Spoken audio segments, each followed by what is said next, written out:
This is the mode, yes, of the folks who stream and game and Twitch and YouTube. I believe these are the proper rituals and alignments and places. Kind of.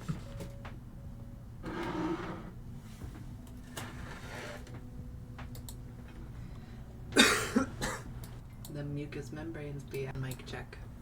And this.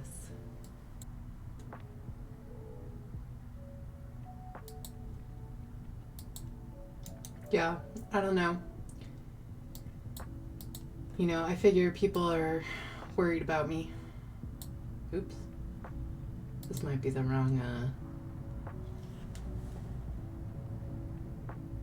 workscape, but yeah, my mom was asking, like, if I'm okay. So I figure other people are kind of worried, too. It's generally a pretty good indicator when my mom asks if I'm doing all right, that my friends are probably worried also. So yeah, I'm okay. Obviously, my scheduled content has run out. I don't have anything prepared besides whatever this is that I threw together, like, a week and a half ago. I hope everybody voted. Is it private?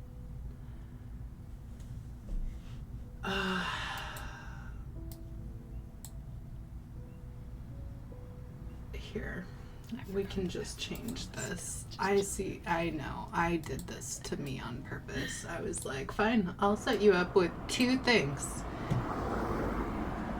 One you won't want to share, and one you will.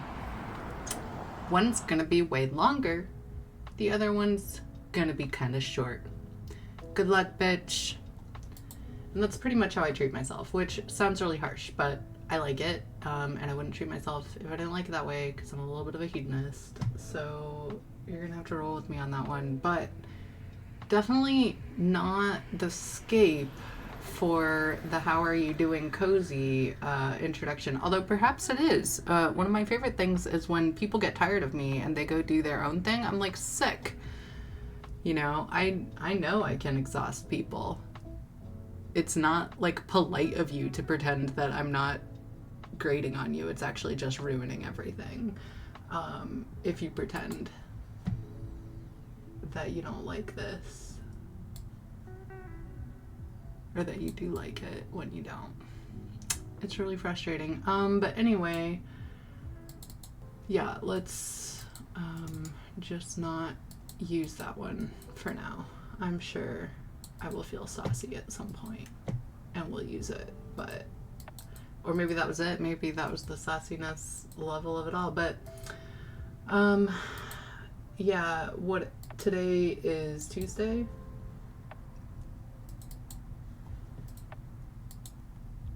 The 12th.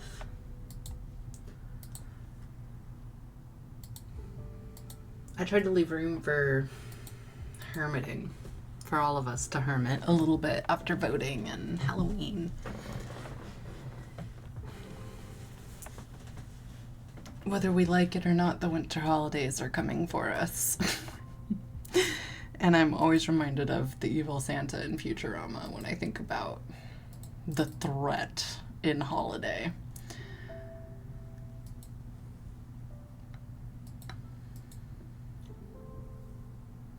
I also think about how exhausted all of the women in my life get trying to keep the joy in everything.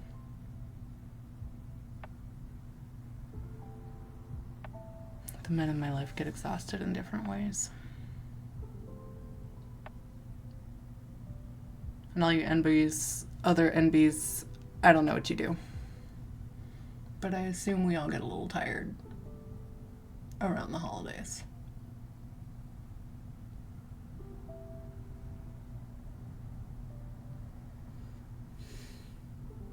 Even the cryptids and the otherkin.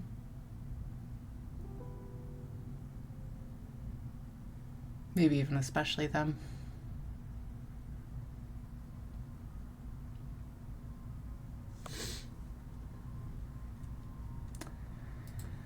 But I am a fan of Christmas and wearing myself out in the pursuit of joy.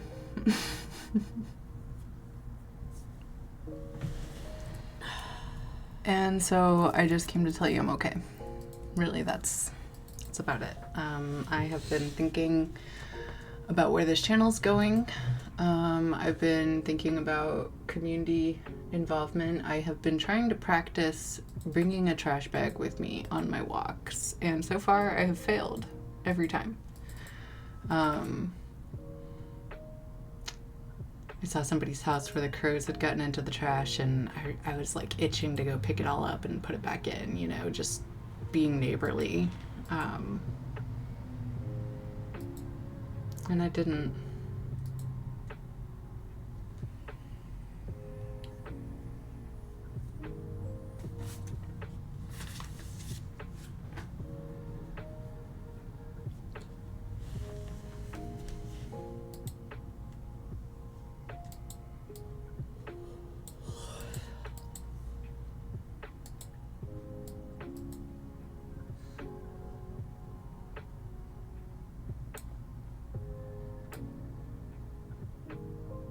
Yeah, these elections, though, they really, it's funny, every election cycle that I go through, and I think I've been through 2 now, like as an adult. No, 3. Oh my god, 3. Wow, it was like Obama, Trump, Biden. 4, okay. Trump again. Woo! Yeah, so I've been voting since Obama. I think I was 18 exactly that year. It was a pretty exciting time. Counting the vote, seeing a black guy in leadership, it was just awesome. I was like, fuck yeah, let's go.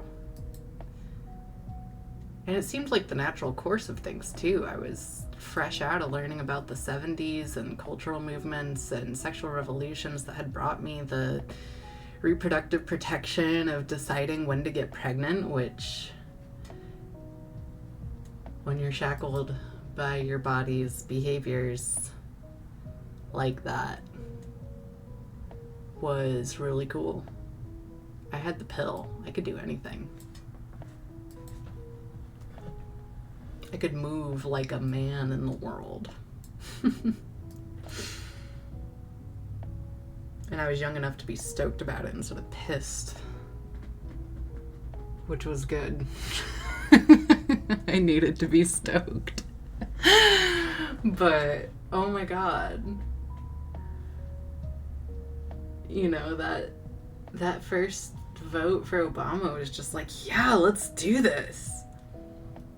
And I was on the Bernie train. I was like, this guy is legit. He's doing it. This is a good route. It should work. Like, this should play with all the voters and their values and, like, the real solutions on the table and everything I know about all of these things. This actually would work. And it should work. And I saw the movement rise, and I saw, you know, areas where it broke down. And I really just didn't blame the people, the Bernie or the bros, honestly. I mean, I kind of blamed some of the bros. You know who you are.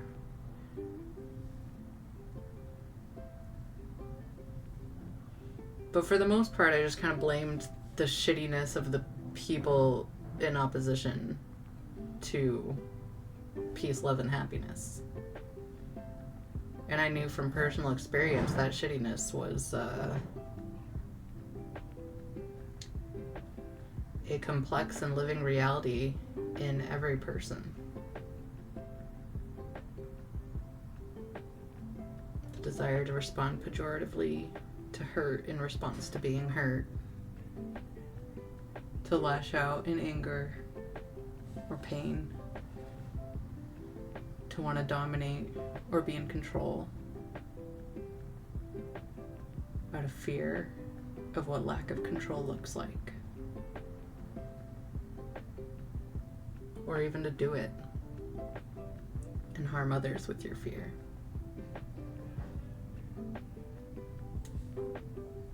These things don't change just because somebody has power.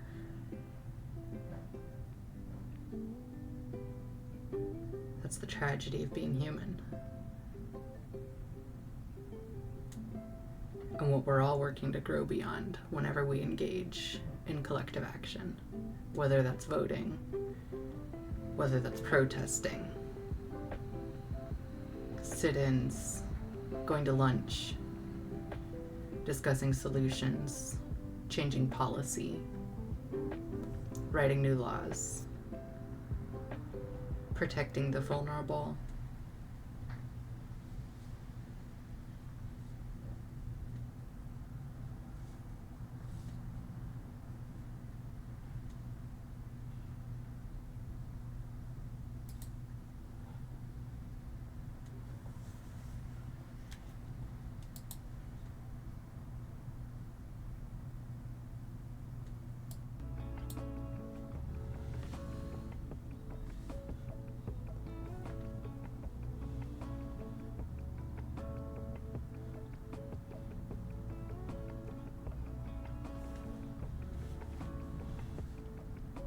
I was reminded recently about nurses and drug use.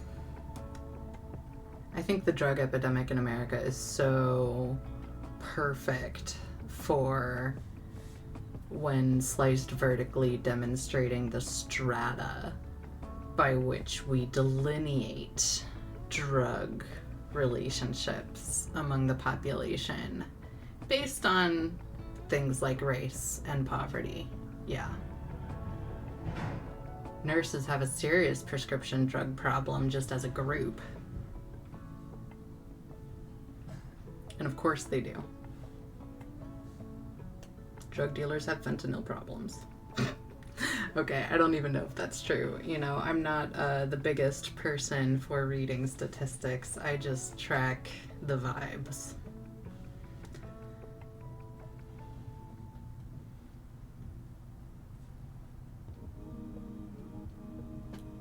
But you see it in The Wolf of Wall Street, obviously.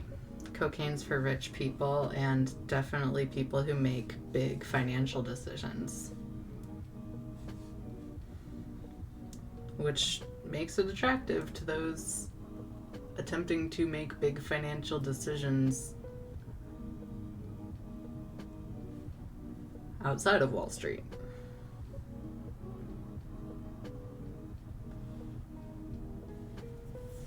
This is a constant, active war.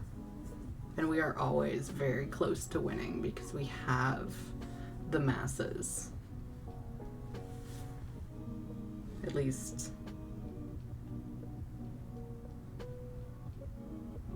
we are the masses.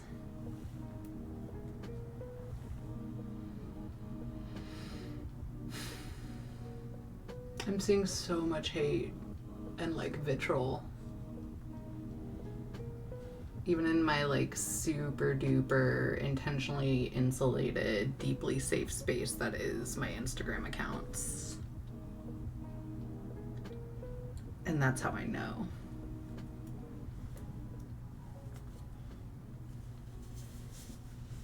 On the one hand, I'm glad to see the literacy, like just watching the masses online and seeing them move through different spaces like MySpace, Facebook, Reddit, 4chan, Dig.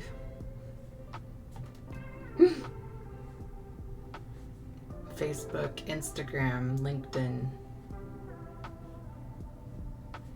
AOL, Instant Messenger. They sent you the little disc, right?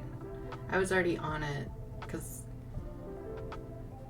you know, my mom likes computers, but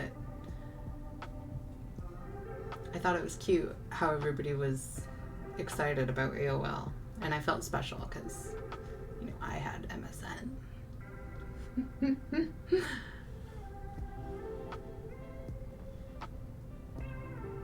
But that was the first time, like,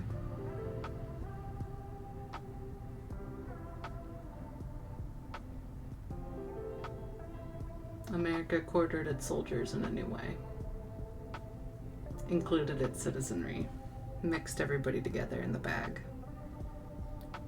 Human shields, financial targets, opportunities. I don't even know. This is just internet brain rot at its best. I would say that's what they pay me for, but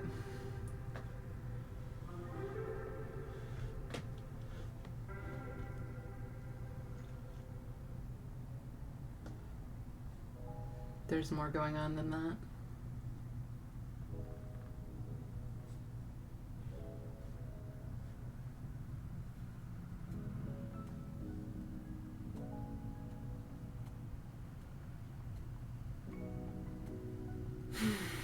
But yeah, gosh, the order of events have been so rapid in the public narrative psyche, right? First, we're chilling, kind of recovering from the deluge that was the psychic hurricane of COVID, global psychic hurricane of COVID. And then there's real hurricanes to contend with and real loss of life. Of course, like there is every year, a reminder of climate change and the urgency of decision making needed at every level for every citizen and member of the world, with ability to make choices that impact those around you.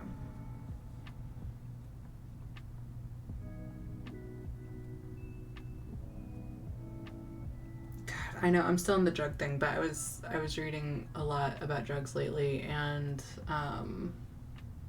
you know, I was thinking about meth too, and the way it gets used in the trucking and shipping industry, like to the point where it like changed delivery times. So if you're new to the shipping industry, at some point you realize that you kind of have to be on speed, whether it's Adderall or steroids or meth or something, caffeine, which will allow you to push yourself beyond your normal human limits in order to make deliveries beyond normal human capacity. And that's the drive of industry, right? This press for beyond human, for evolution, for change in the direction of what? Creature comforts? Lack of resource scarcity, I think, is the main drive behind it for everyone who presses order or accept. Every time I hear people, mostly women, talk about their shopping addiction, especially their online or clothing shopping addiction, their Temu or their Poshmark or their Amazon or whatever it is, every time I hear people talk about that, it's with this pejorative self-flagellation level of anti-consumerism that is the polite mode. It is apologetic. It is saying, I am bad. I have failed to be anti-consumer. And that it is in this way, you know, and then I'm privy and delighted to be regaled by the story of their shopping behaviors, because it's interesting. And it's not that they've failed or that they're bad. Oh no, like, I'm weak. Like, of course you are. This stuff is so much fun and it's so cute and it's like directly marketed and tailored to you. This is such a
But yeah, beyond the satisfaction of spending money, which I think we all understand, and the joy of little trinkets, which I think even the crows get,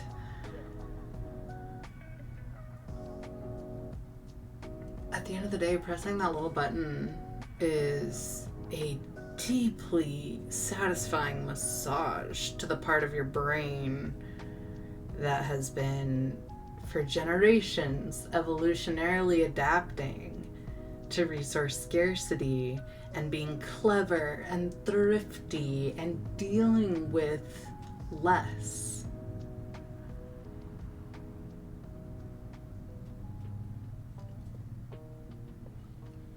Or inopportune circumstances. And every time you push that purchase button and things just show up at your door, things that you want, including food, anything can just show up at your door. In urban populations, drones will drop it off. They'll drop off alcohol for you. They'll do anything you want.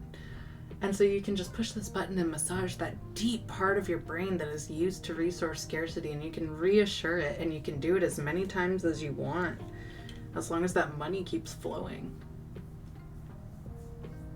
And we sit here and we mock rats. Do we mock rats for pushing the button that stimulates their brain? For taking the drugs over the food until they die? Because the brain button feels so good? Are we so disdainful of our cheese and carrot loving little brothers that we can't give ourselves a little grace for responding the same way in our environments?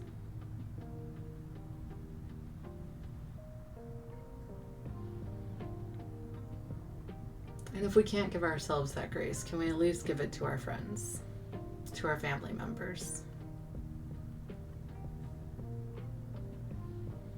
And in doing so, learn how to give it to ourselves. Because I don't think we're going to get anywhere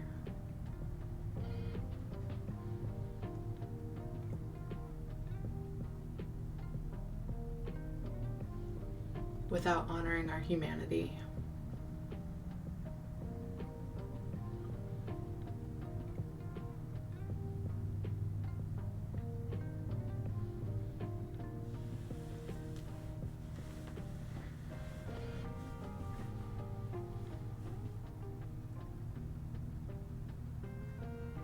I'm not stoked to see Trump in office, but I wouldn't have been stoked to see Kamala either.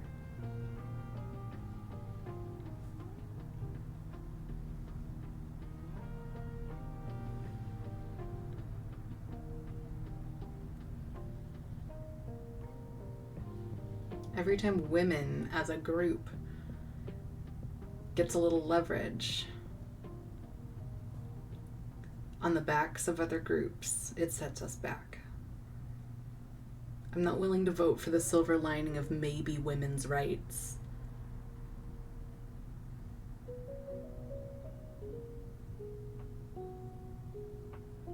In a way that affirms support of active genocide.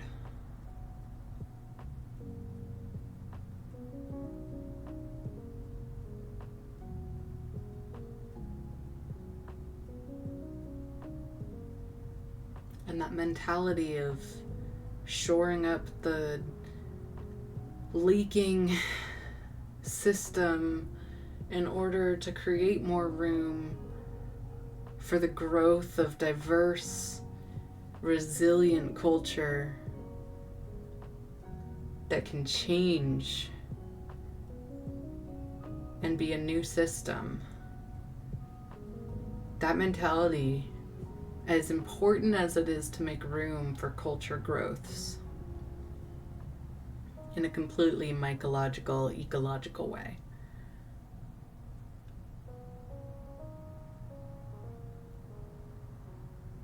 It can't be the only choice you make as a gardener.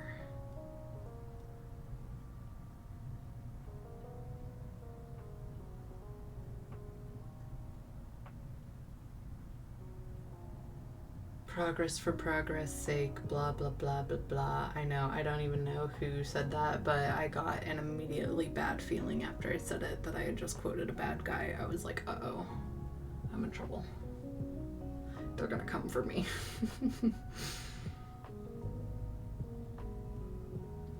God, you know, sitting here and thinking and talking out loud for an hour is really hard. I can feel the pushback. I can feel the criticism. I can hear my own criticism. Thank you very much. And all the futility inherent in being the Cassandra who gets to be able to say the thing out loud, even if nobody can really respond to it or do anything because everybody already knows, but most people are dealing with more immediate problems. And all the privilege that is obviously inherent to that.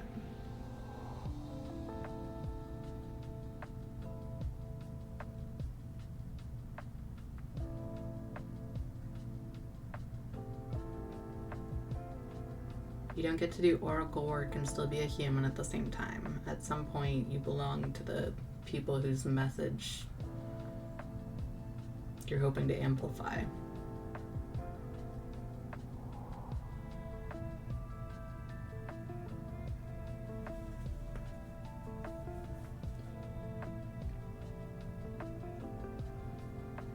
I can't sit here and talk for an hour and care about the criticism in a personal and meaningful way unless I think it's valid and then I incorporate it, you know, but constructive criticism is always good. But to take it personally, I wouldn't be able to do this. I worked really hard on myself to become the kind of person who could do this. So I thought it was worth making the space to do. To offer different perspective frameworks or lenses that people might not have encountered.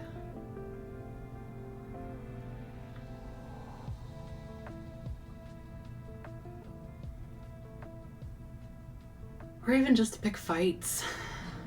Because I'm human too and I need somebody to fight sometimes. Anonymous comment sections just aren't enough.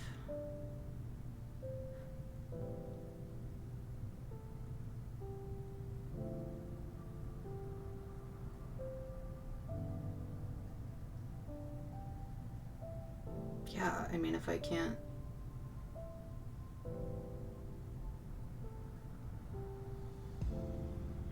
aggressively manipulate the creator end of a social media platform, is my life even worth living? I didn't realize it was this important to me.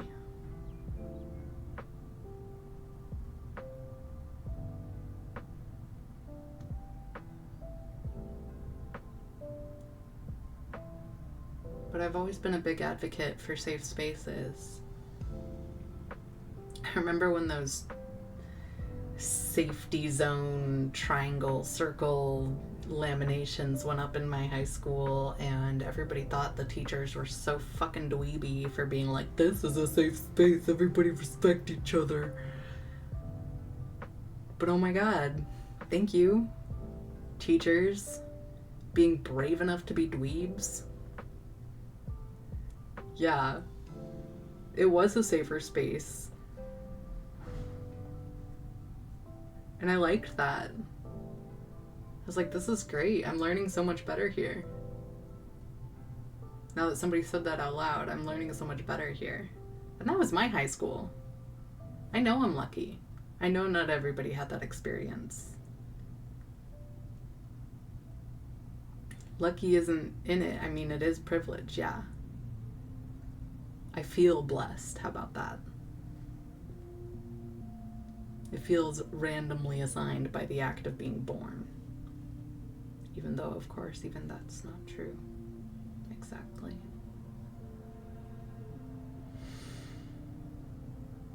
breeding programs are fucking real, man. They're just so horrific we can't really talk about them. Anyway,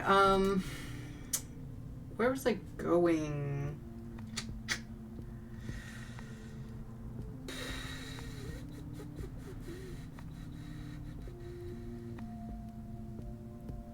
Hungry. I'm very hungry.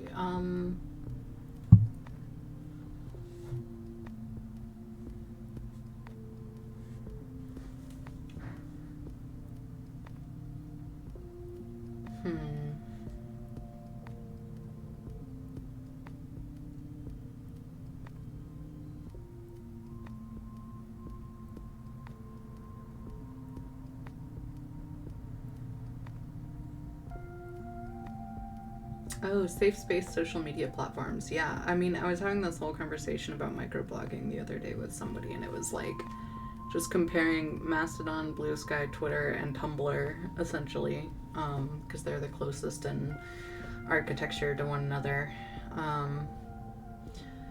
It's mostly about... Never mind, I can't.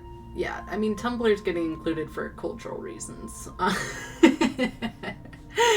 But... it's a user base. There's a shared user base going on. There's a shared affection from the microblogging format that is just shared across those 4 platforms. And there's a shared experience of the microblogging format across those 4 platforms. So those are sort of the inclusionary factors for how I'm defining that user base, or how I'm defining those 4 together in the same category. But Blue Sky is sort of this interesting... I feel like it's a Trojan horse, but it's just this interesting new push for the microblog thing, right as Donald Trump is elected, right as Twitter is reminding everybody that Elon Musk owns it, and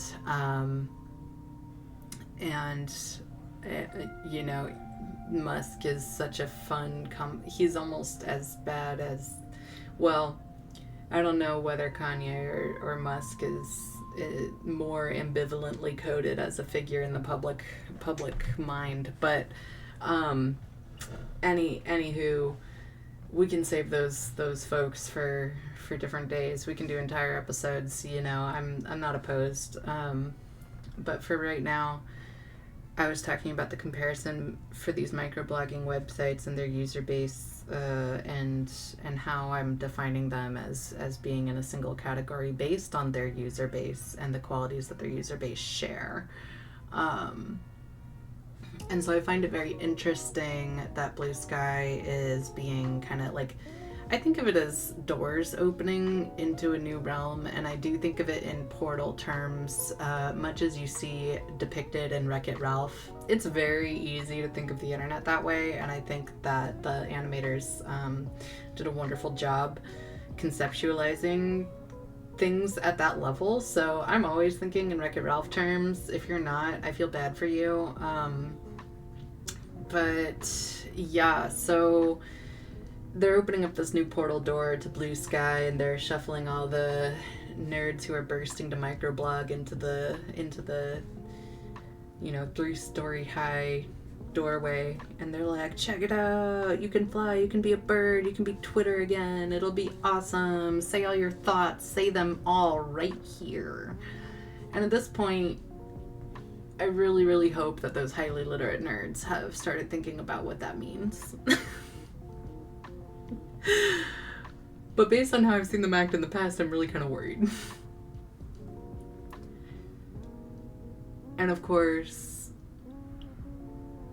in this discussion, when we're comparing Mastodon, Tumblr, Blue Sky, and Twitter, we have to bring up value systems, ideas of gender binaries. Oh, did you think I wasn't gonna? Of course, it's all in there. These identity politics that everybody's so upset about getting in the way of real issues. Well, it turns out identity is very real, and we all have a lot of issues relating to it. So if we could just treat that like it's real and meaningful, that would just move everything along. But Anyway, you've got these 4 folks, and somebody pointed out to me when we were comparing all of these that Mastodon tends to have some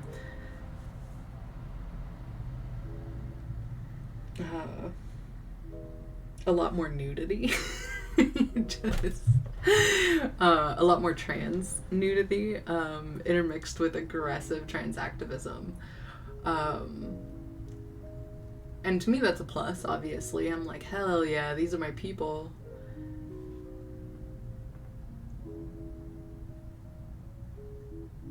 And so it took me a minute to realize that that could be considered like a downside to the average person who has been more or less sheltering in the dubious safety of places like Facebook, Instagram, Reddit, anywhere that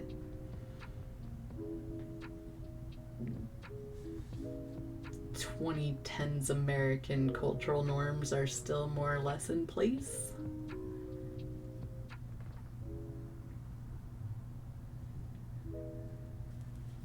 Or, you know, cognitively they're just not anywhere and they're not part of this conversation relating to microblocking. So, hats off to all of you who are managing to avoid all of this. I don't know how you do it. You must just stay offline. I don't know how to do that, obviously. So,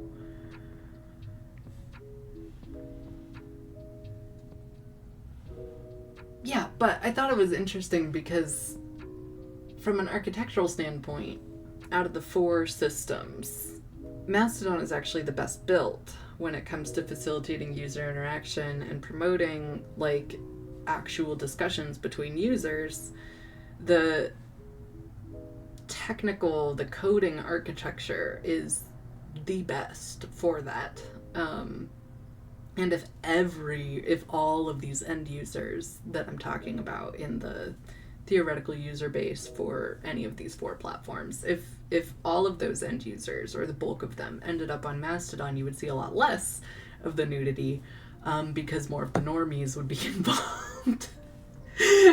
So you would just see like the normal amount of aggressive trans activism nudity, or you would get converts, and then you would just see more nudity and less restrictions against nudity, or like prohibition, social prohibition against nudity.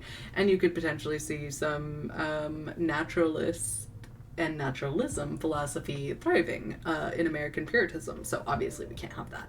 Anyway, that's just my sarcasm coming in, but really the way that it's built is that it's so facilitating towards human connection. It's so designed for the end user to talk to each other and think cool thoughts and be creative in a space where they are genuinely safe to be creative and thoughtful and intelligent and be wrong, like a safe space to be wrong in.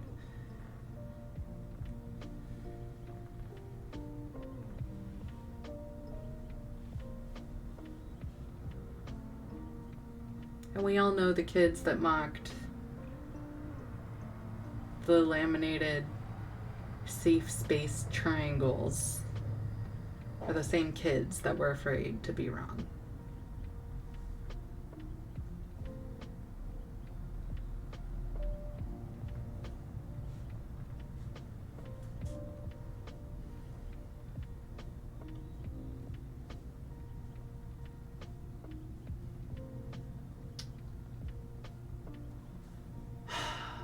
This is all happening so fast, though. I really can't blame any average end user who might be interested in microblogging at the Tumblr level, for example, like the creative artist people who want to just repost cool shit and, you know, maybe riff on conversation about that sort of thing, and meet people who are similar to them, who share interests, like all of that hobbyist interest, like that combination of Pinterest and writing that is so attractive about Tumblr.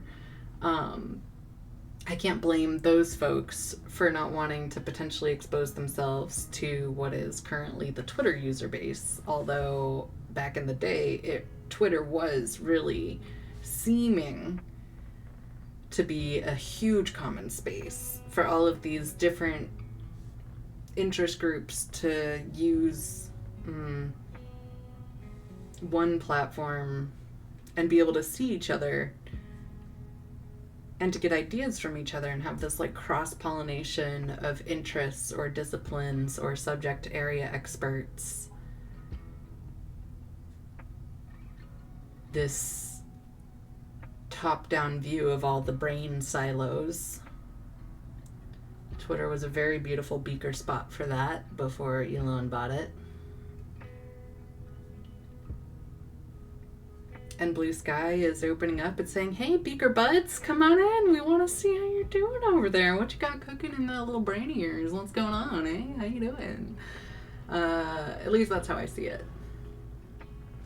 You know, I could be barking up the wrong tree, but I really don't hear anybody else having these conversations at all, and I definitely don't hear them articulating it like this. So I feel like it's worth yelling into the void about it. And so Mastodon, the reason why I think Mastodon is so tragic and why it makes me so sad is that it's really built to facilitate human connection, but the amount of internalized misogyny and trans misogyny that people just have is going to keep them from having a safe space where they can be collaboratively creative across different areas of subject area knowledge and interests and disciplines. Because it's a safe space being held by people who understand how important it is to have safe spaces. Designed by people who understand that kind of thing.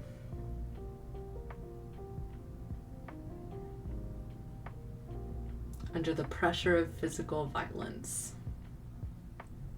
They know what that is like in their bodies, and they made something beautiful with it. And no, I'm not saying all the Mastodon creators are trans. I'm just saying there are a lot of trans activists on there. Me included. So I guess I'm a convert.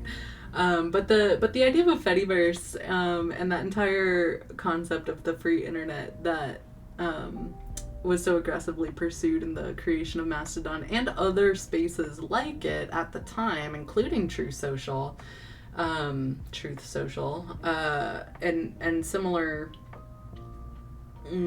alternative social media platforms that broke off under this fear and under this pressure of this surveillance state, the panopticon effect, the knowledge that their every word and thought could be just purloined and used against them for whatever reason. And that's just such a valid and natural human fear to have, and all of the break-off social media platforms that happened around that time totally made sense to me. I was like, yep, these are the people who would make that thing for these reasons. It all just kind of tracks.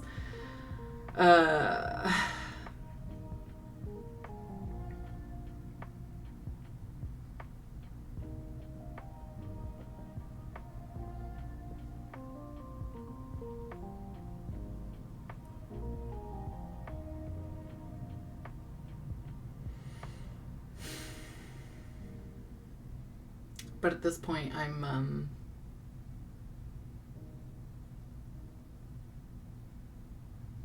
I don't even know how to describe it to the average end user who's like, oh, I'm not really online. I'm like, okay, well, there's an entire universe going on out here in the world of minds, and I don't even know how to begin to orient you. And most people who aren't really online don't want to be oriented. It reminds me of, what book was it?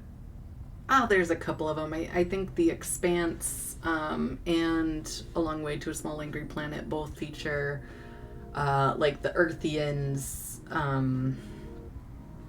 and the like Gaiists type of people, and some of them are extremist Gaiists and some of them are more moderate, but it's just this philosophy that humans should be living and dying within the season of their natural environment, And to live or die outside of that space is somewhat of a perversion of what it means to be human. And so there's this strong sensation of wanting to live in season with the sun, with the plants, with the planets, and to not want to participate in space travel or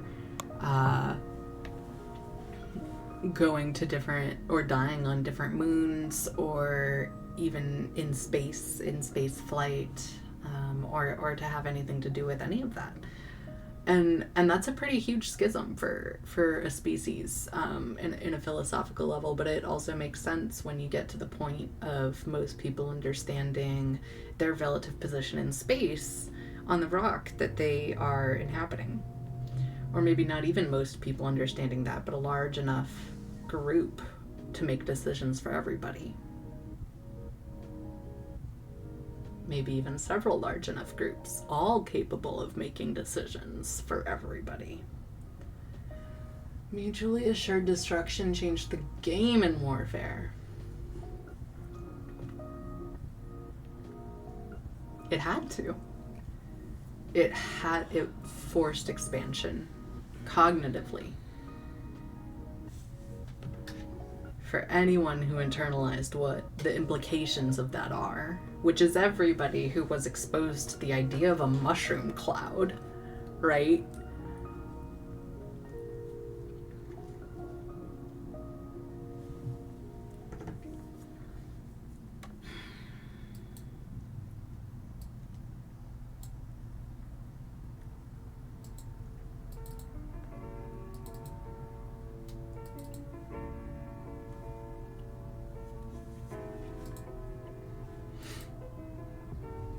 When I first learned about the bombing of Pearl Harbor, because of course I learned about that before I learned about Hiroshima and Nagasaki.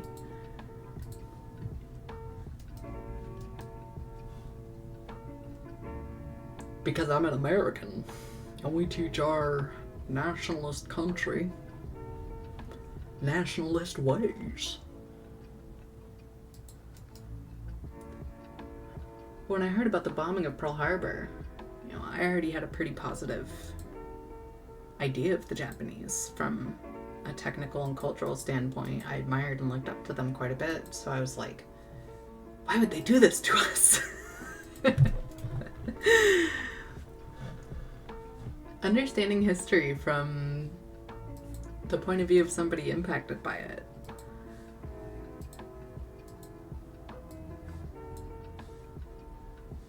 Are we children or are we ancestor today? I notice a lot of adults don't make that decision on purpose. Or with any thoughtful intent.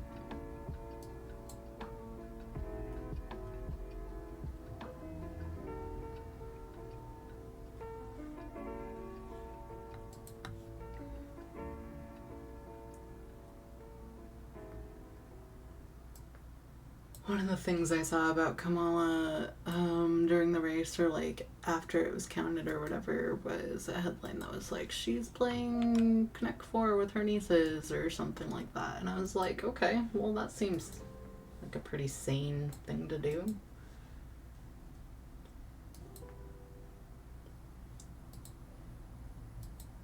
Just like, okay.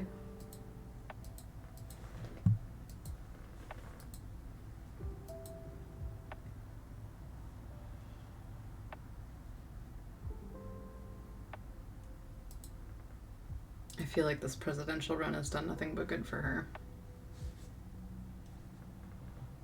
So I feel like, as a Californian, I might be feeling that in a not great way, but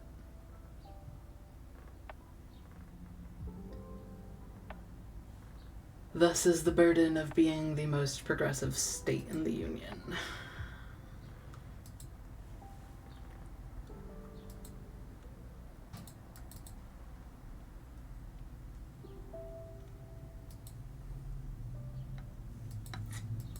I'm I'm not even from here either. Californians are like, they have a lot of feelings about being Californian. If I bring it up around them, it gets touchy fast. I don't know. I think it's well-earned pride more often than not. That's why I came here, right? Admiration, respect, liking. It's like, dang. They do theater and politics? What's up? Yeah, I mean, my other option was New York if I liked theater. And I was dreaming big, right? I almost went to Denver School of the Arts, and if I had done that, I probably would have gone to New York. But I'm just a techie with delusions at this point. Suckers, see what empowered people do when they know how to use their tools. God. Oh, the level of technical literacy in this country is just so deplorable.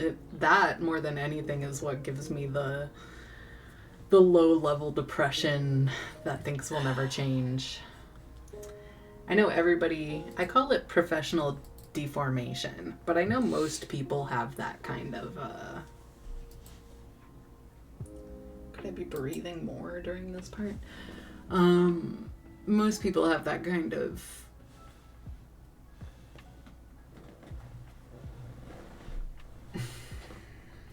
depression, I guess, is the only way to put it. It's not the right term. I'm not using it clinically, and I'm not using it existentially, although much closer to the existential definition than the clinical one. But it's this true sensation of dread based on certainty that you cannot shake because of what you know about a subject area you are an expert in living experience, usually through your work, your career, the silo, whatever your mind silo is about. Everybody has some kind of subject area expertise. Whether or not it is considered productive or useful to the community that you're in is an entirely different question. And I'll tell you right now, a lot of communities are wrong about what is productive or useful to them because they're built on a system that is not meant to serve them. But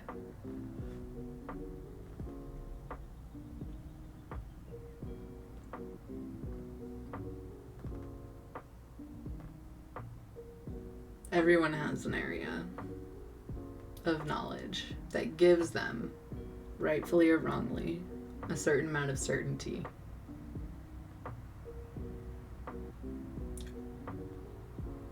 For the doom, the fate of humanity as a whole, of this existential question, are we worthy? Are we getting out of this? Are we ever going to see what more there is out there?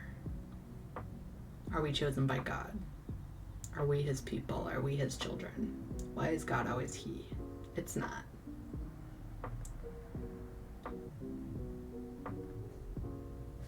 We just have like a really serious war between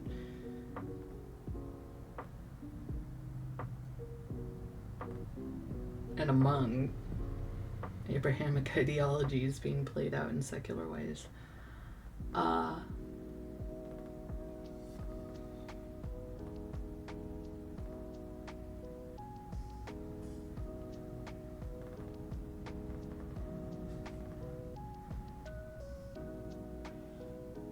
I like teachers because their certainty, the rock with which their work is based, the through line that they see in their view of how their actions are going to impact the world.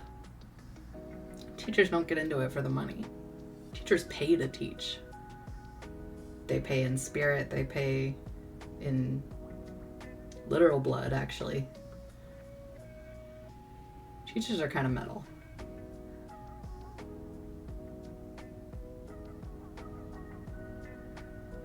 But they're violently creating space for original thought and systems designed to extinguish original thought. So you have to give them a little extra consideration when you're thinking about doom and certainties. And so I am always looking to teachers for hope. I'm like, those people see a future they want to live in.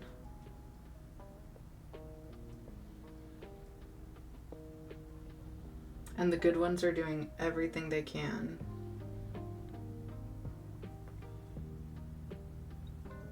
to make it real.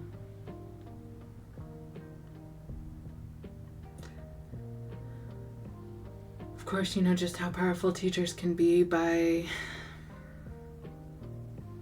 seeing just how awfully a bad teacher can affect you. A cruel teacher, a selfish one, a stupid one. There are definitely stupid teachers out there. They are ruining people's lives.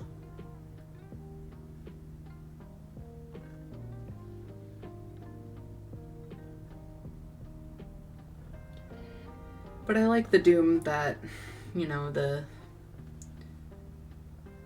hopeful teachers have generally in their mind for the human species. It's always about like living within our ecological niches and self-actualization in a way that, you know, like empowers one another and creates nurturing communities and just all this wildly hippie shit. I love it. Like, yeah, that's what we need. Mostly because I want to do stable, safe, like space exploration, and the example of the ISS for countries working together is a very thin thread to hold all of my stable space exploration dreams upon. But I don't think I'm the only one with those dreams, and so that creates a web and not a thread. So, just for the record, I'm gonna say that.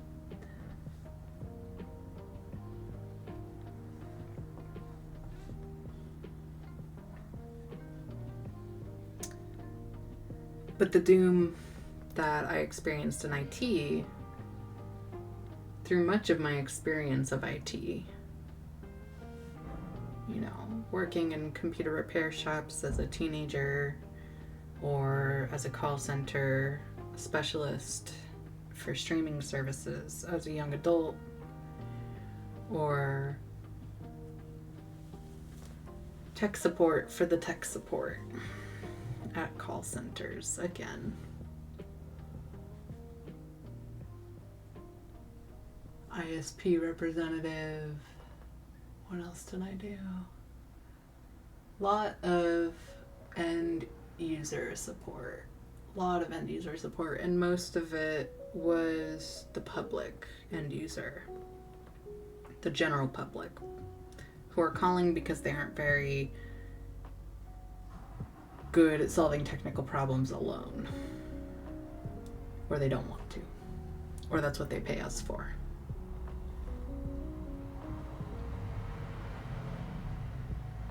And I gotta tell you, the general vibe in the early 2000s, or 2010s, sorry, the general vibe in the early 2010s for that user base was pretty deplorable. You know, we did not have a lot of faith in the end user to not be an idiot. We had a lot of different ways to call the end user an idiot too. And culturally, after nerds became kind of more in, people learned about that kind of thing, because you can't make a nerd popular and not expect to hear them gush a little bit. So that was kind of the first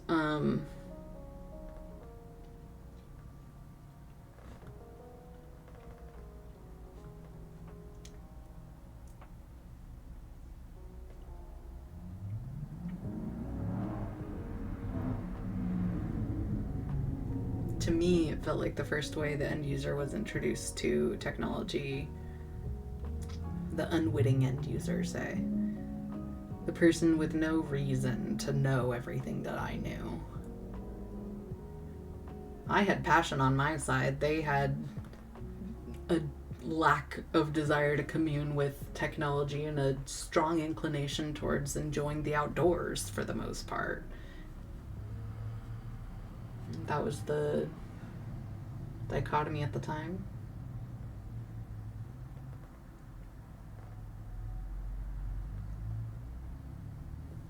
But just reinforcing this idea that non-techie people are idiots. Not helpful for either the non-techie people or the techies. Really not a fan of that.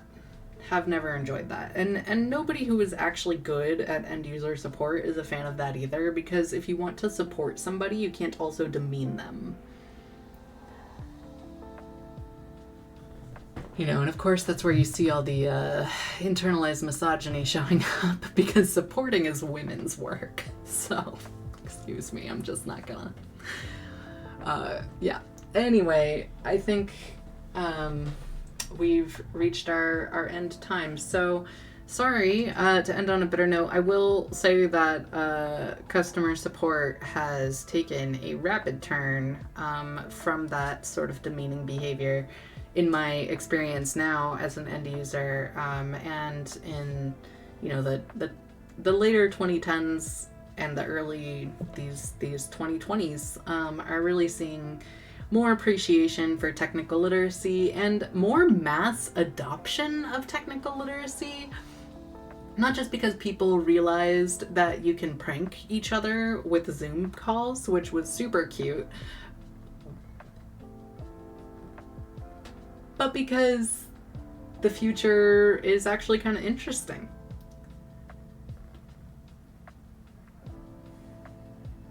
There's a lot of applications for these tools that the average person has not fully explored, and they deserve to explore that.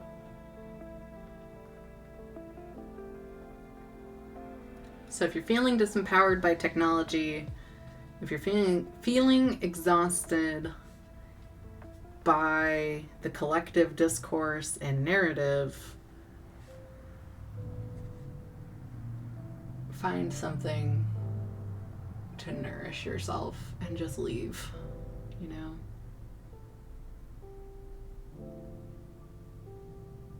Showing up is important, but being well rested matters too. People make more mistakes when they're tired. And we can't do this without everybody. So, well, I mean, there's some people I'm willing to kind of leave behind if most of us are ready to move, you know.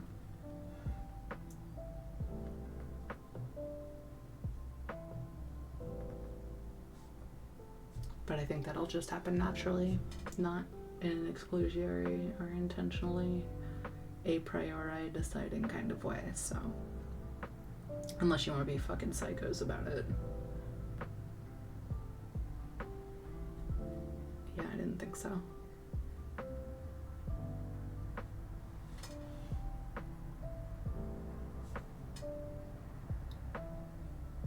Yeah. Okay, well, talk to you tomorrow.